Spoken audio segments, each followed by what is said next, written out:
ఇంకేమైనా క్వశ్చన్స్ ఉంటే మీరు చాట్ లో పెట్టండి ఇప్పుడు వింటున్న దాని మీద.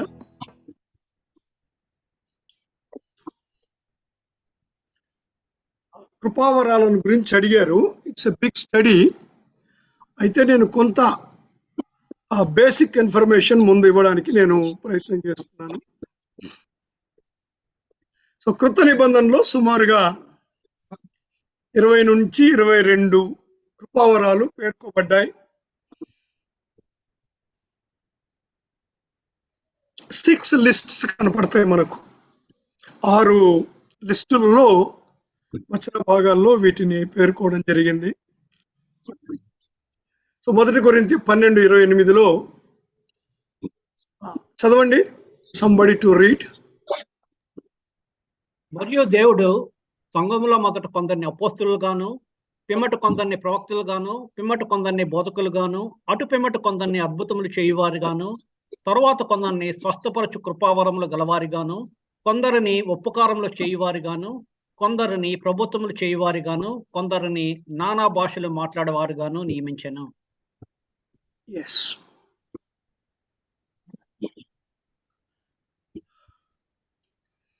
ఈ వచనాన్ని మనం గమనిస్తే ఇక్కడ కొన్ని కృపావరాలను మెన్షన్ చేయడం జరిగింది. మనం లిస్ట్ లోకి వెళ్దాం. సో ఇక్కడ అపోస్తలత్వము లేదా అపోస్తలులు, ప్రవచనము లేదా ప్రవక్త, బోధకులు కనపడుతూ ఉన్నారు. అలాగే 12వ అధ్యాయం 8 నుంచి 10 వచనాలు.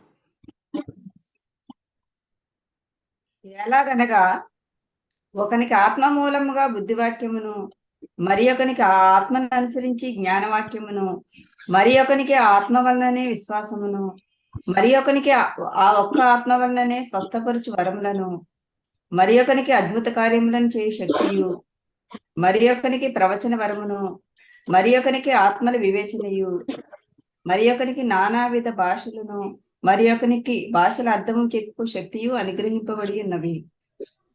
సో ఇక్కడ మరికొన్ని లిస్ట్ చేయబడ్డాయి.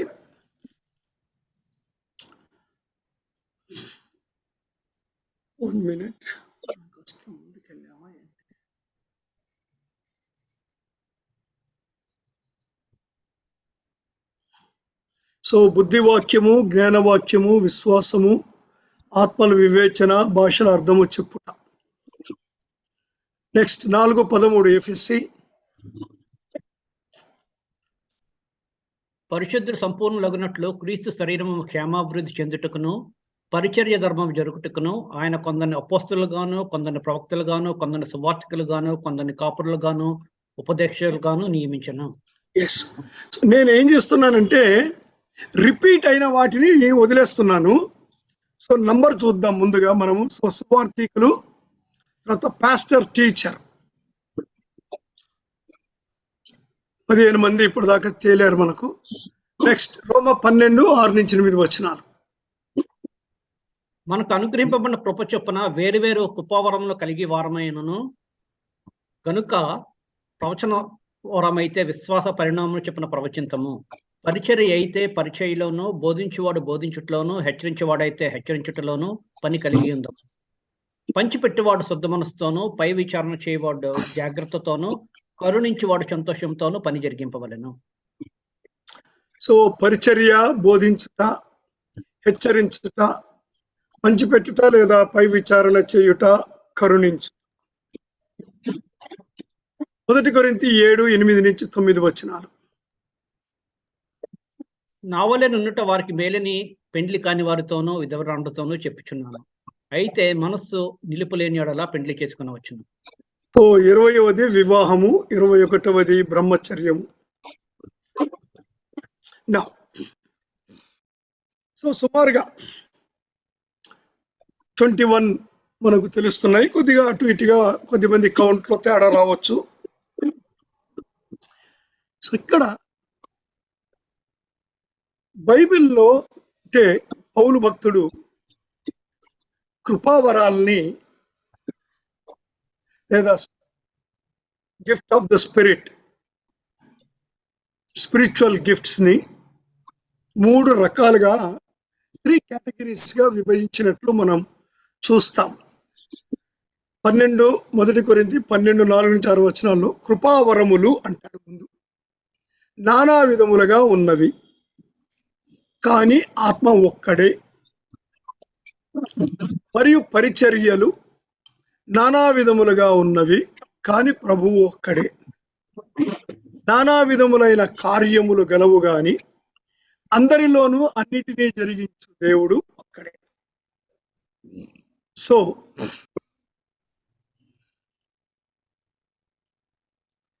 3 రకాలుగా విభజించాడు. వరములు అన్నాడు, పరిచర్యలు అన్నాడు, కార్యములు అన్నాడు. సో ఇందాక మనం చెప్పుకున్న వాటిని ఈ 3 వాటిల్లో మనము అరేంజ్ చేసుకోవచ్చు. సో గ్రీకులో క్యారిస్మా అన్నాడు, గిఫ్ట్స్, వరములు. దీస్ ఆర్ ఫర్ మోటివేషనల్, ఇవి టు మోటివేట్ సమ్ పీపుల్. క్యారిస్మా అనేది దానికి ఉపయోగపడుతుంది కదా. రెండవది పరిచర్యలు, డైకోనియా అంటాడు గ్రీకులో, అంటే సర్వీస్, పరిచర్య. సో ఇది మినిస్ట్రీకి సంబంధించినది. మూడవది కార్యములు, ఎమెర్గేమా అంటాడు. ఎమెర్గేమా అంటే కార్యములు, మేనిఫెస్టేషన్, కొన్ని క్రియలు జరపడం. So motivational gifts, ministry gifts, manifestation gifts. So అలాగా విభజన జరిగింది. కొద్దిమంది అయితే రోమా 12:6-8 ఉన్న వాటిని మొదటి తరగతి అని, ఎఫెసీ 4:11 తర్వాత 1 కొరింథీ 12:28లోని సెకండ్ కేటగిరీ అని, 1 కొరింథీ 12:8-11లోని 3వ కేటగిరీ అని విభజించారు. కానీ దీనికి అంత సరైన వాక్యాధారం కానీ హేతుబద్ధత, లాజిక్ కానీ కనపడడం లేదు. కానీ పౌలు మాత్రం చాలా క్లియర్గా 3 రకాలుగా విభజించాడు. ఆ తర్వాత రాయబడిన ఉత్తరాలు, ఆ తర్వాత రాయబడిన లేఖలు, అనగా సంఘము పెరుగుతూ వచ్చింది, దేవుని యొక్క రెవల్యూషన్ ఎక్కువగా వచ్చింది, కొత్త నిబంధన రాయబడుతూ ఉంది. So more revealed. అప్పుడు అపోస్తలులోని పేతురు దగ్గరికి వెళ్ళేసరికి ఆయన 2 వరాలను 2 భాగాలుగా విభజించారు.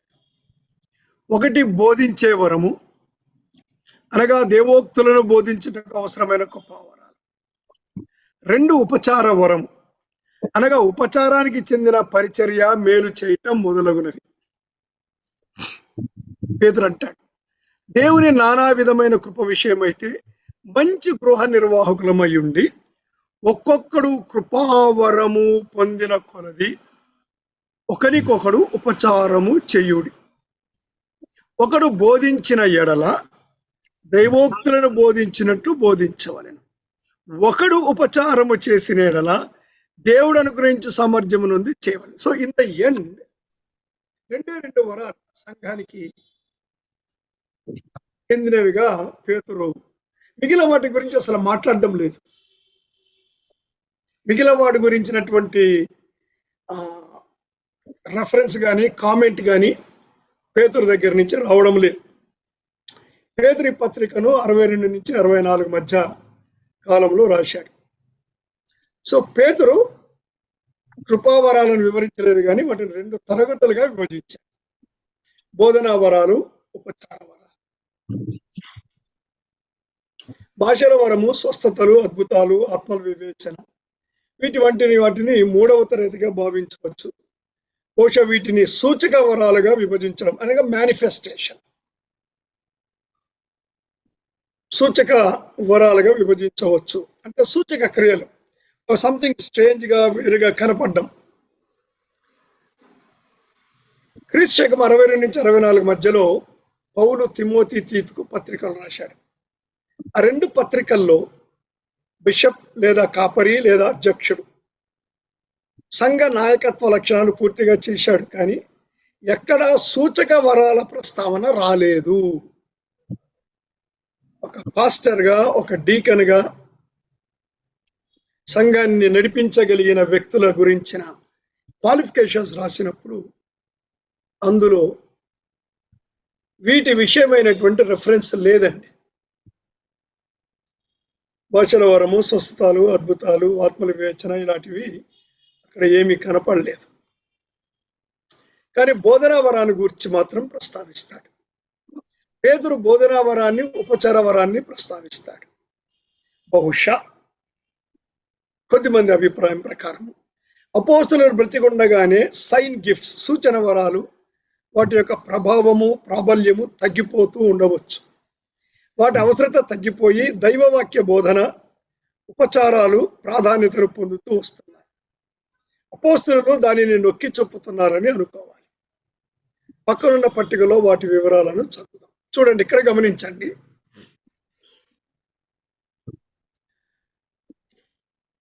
వన్, 2, 3, 4, 5 తిమోతి ఒకటేసారి రాసిన పత్రిక.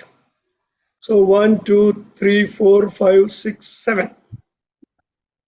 సో 7 భాగాలు మనకు కనపడుతున్నాయి.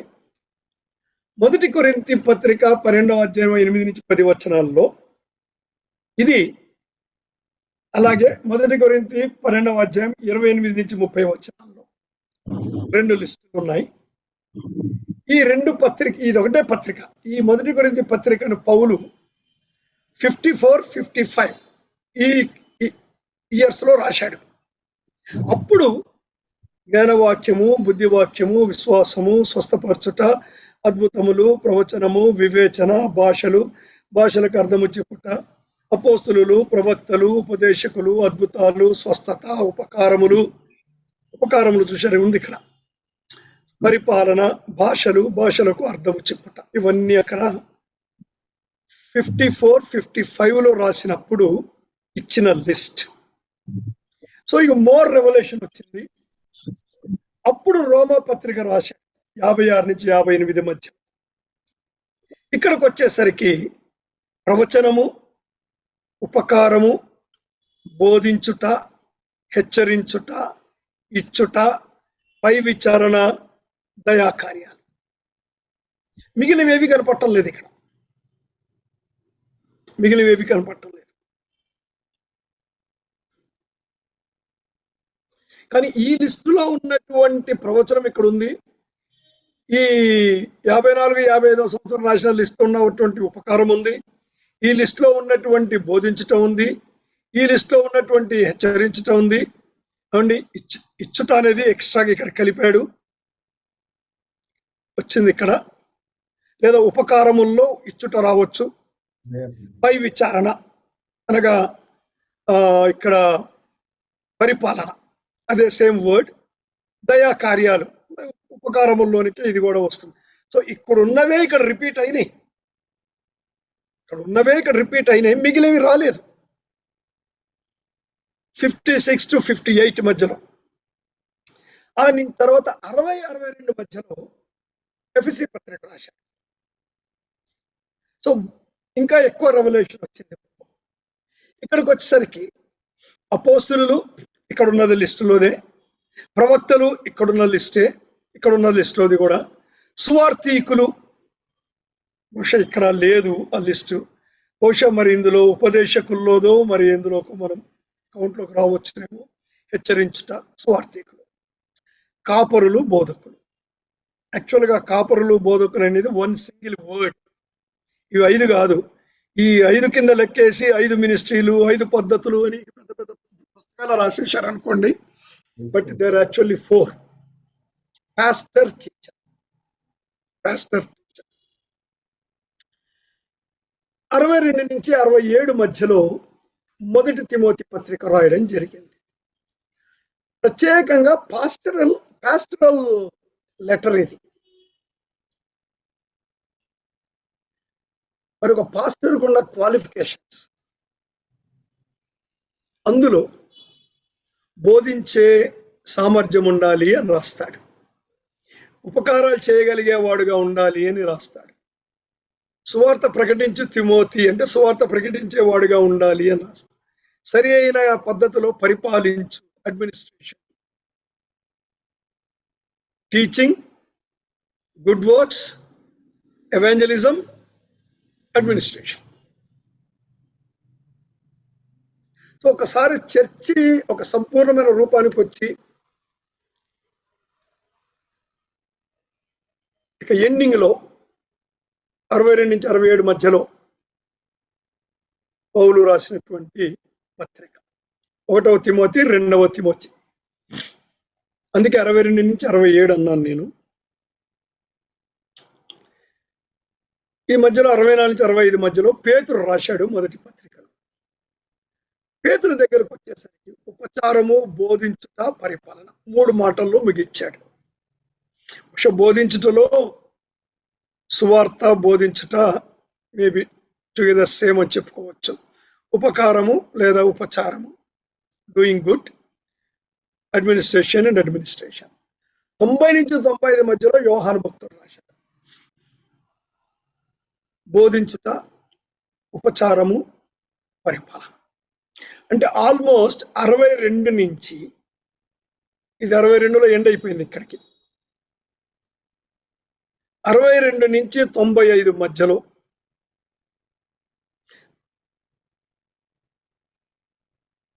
అరవై 64-65 వచ్చేసరికి ఇవన్నీ ఉన్నట్టుగా వచ్చేసినాయి. ఇక్కడ కూడా ఏం తేడా రాలేదు.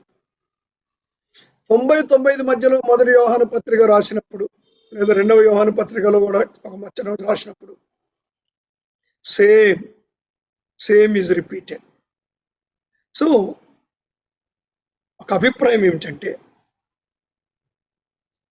ప్రస్తుతము సంఘానికి ఇవి 3 అవసరము. ఈ 3 వరాలనే దేవుడు అందరికీ ఇస్తూ ఉన్నాడు. వీటి యొక్క అవసరత ప్రారంభ దినాల్లోనే ఉండింది. ఆ తర్వాత రాను రాను వాటి అవసరత తగ్గిపోయింది. అది లాజికల్ కన్క్లూజన్. Logical conclusion. ఇక్కడ ఇలాంటి దగ్గరికి వచ్చేటప్పుడు మనం లాజికల్ గా కన్క్లూడ్ చేయాల్సి వస్తుంది.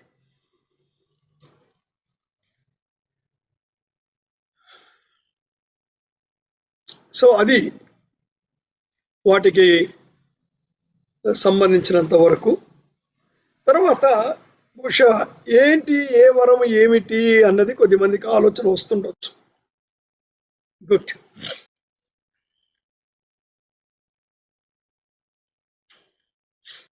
పౌలు కొరింథీ పత్రికలో చెప్తాడు, ప్రవచన వరాన్ని అపేక్షించండి అంటాడు.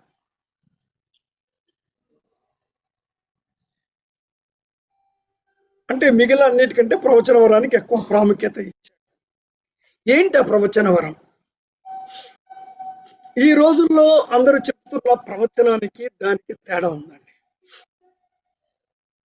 అక్కడ ప్రవచనం ఎక్కువ ఎందుకు అవసరం పడిందంటే అసలు క్రొత్త నిబంధన ఇంకా రాయబడలేదు.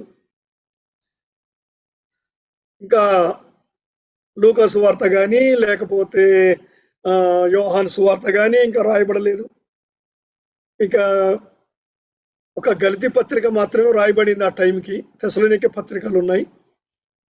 ఇక మిగిలిన పత్రికలు ఏవి కూడా లేవు. మత్తయి, మార్కు, లూకా, యోహాను సువార్తలు కూడా ఇంకా కంప్లీట్ అవ్వలేదు, రాలేదు. సో సంఘానికి బోధ ఎక్కడి నుంచి రావాలి? Direct revolution from God is needed. అదే ప్రవచన వరం. దాన్నే జ్ఞానవాక్యము. జ్ఞానవాక్యము అంటే కొద్దిమంది డెఫినేషన్ అయింది. జ్ఞానవాక్యం అంటే సువార్త, బుద్ధివాక్యం అంటే సంఘములో ఆదివారం సంఘానికి బోధించేది. ఎక్కడుంది ఆ డెఫినేషను? ఎక్కడ లేదు. కానీ జ్ఞానం అంటే పౌలు చాలా క్లియర్గా మాట్లాడతాడు. కొరింథీ పత్రికలోనే మాట్లాడతాడు. వాళ్లకు దేవుడు రెవల్యూషన్ ఇచ్చాడు. జ్ఞానం, దేవుని గురించిన జ్ఞానం, డాక్టర్నల్ టీచింగ్, సంఘానికి ఏం అవసరమో, ఏ జ్ఞానం అవసరం, ఆ జ్ఞానం రివీల్ అయిన తర్వాత దానిని ప్రీచ్ చేస్తాం. అది బుద్ధి వాక్యం. బుద్ధి చెప్పడం అంటే మ్యాన్ ఈస్ ప్రీచింగ్. జ్ఞానవాక్యం అనేది ఏంటంటే from God to the man. అది ప్రవచనం వరం కలిగిన వాడు చెప్తాడు సంఘంలో. మరి ఇతడు చెప్పేది నిజమేనా? What is the cross check? What is the cross check? అప్పుడు భాషలకు అర్థము చెప్పుట. ఇక్కడ ఈ ప్రవచనం చెప్పేవాడు భాషలో మాట్లాడుతున్నాడు. ఇక్కడ భాష అంటే అక్కడ కూర్చున్న వాళ్ళకి అర్థం కావట్లేదు ఆ భాష. బాగా వినండి, ఇక్కడ జాగ్రత్తగా గమనించి వినండి.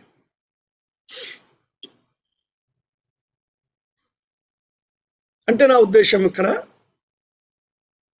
ఎవరికి అర్థం కాని మాట్లాడుతున్నాడని కాదు. ఇక్కడ డిఫరెంట్ నేషనాలిటీస్ ఉన్నారు, డిఫరెంట్ భాషలు మాట్లాడే వాళ్ళు ఉన్నారు.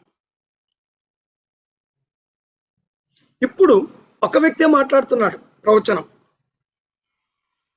ఆయన దేవుని వాక్యం రిసీవ్ చేసుకున్నాడు, రెవల్యూషన్ సంఘానికి చెప్పాలి. సో ఒక భాష వరం దేవుడు ఆయనకి ఇచ్చాడు. మరి మిగిలిన వాళ్ళు కూడా ఉన్నారు కదా. అప్పుడు భాషలకు అర్థం చెప్పే వరము కలిగిన వాళ్ళు ఉంటారు. సో ఇతని చెప్పేది వేరే వాళ్ళు అనువాదం చేస్తారు. సో దేవుడు ఎంత పకడ్బందీ చెక్ పెట్టాడండి ఆ రెవల్యూషన్ లో తప్పు రాకుండా ఉండడానికి. ఇప్పుడు వివేచన అనేది ఒకటి ఉంది ఇక్కడ. వివేచన వరం. వివేచన వరం కలిగిన వాళ్ళు సంఘంలో ఉంటారు. వాళ్ళు వివేచిస్తారు, ఇది నిజంగా దేవుని దగ్గర నుంచి వచ్చిందా రాలేదా.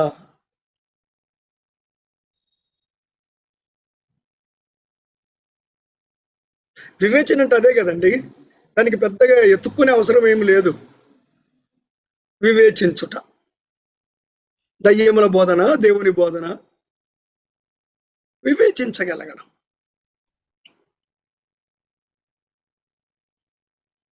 సో మిగిలిన మన ఎంతగా తేలిగ్గా అర్థమయ్యే విషయాలే కనుక నేను ఎక్కువ డ్యూటీకి పోవట్లేదు.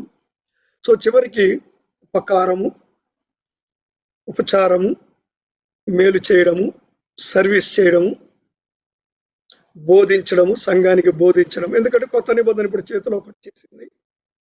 సో కొత్తగా దేవుడు వాళ్ళకి చెప్పాల్సిన అవసరం ఏం లేదు ఇప్పుడు. సో యోహాను చివరి పత్రికలు రాశాడు, చివరి ప్రకటన రాశాడు. సో అప్పటికి బోధించుట. So already return. ఇక ఇప్పుడు ప్రత్యేకంగా దేవుడు వాళ్ళకి చెప్పి వాళ్ళతో దేవుడు ఇతరులకి చెప్పించే అవసరం లేదు. ఎందుకంటే return word of God has already వాళ్ళ చేతుల్లోనికి వచ్చేసింది. కాబట్టి బోధిస్తున్నారు, ఉపచారం చేసేవాళ్ళు ఉపచారం చేస్తున్నారు, అడ్మినిస్ట్రేషన్ చేసేవాళ్ళు అడ్మినిస్ట్రేషన్ చేస్తున్నారు. సో ఇది టూకేగా మనం అర్థం చేసుకోగలిగింది. ఆ తర్వాత భవిష్యత్తులో మళ్ళీ కొన్ని విషయాలు చూద్దాంలేండి.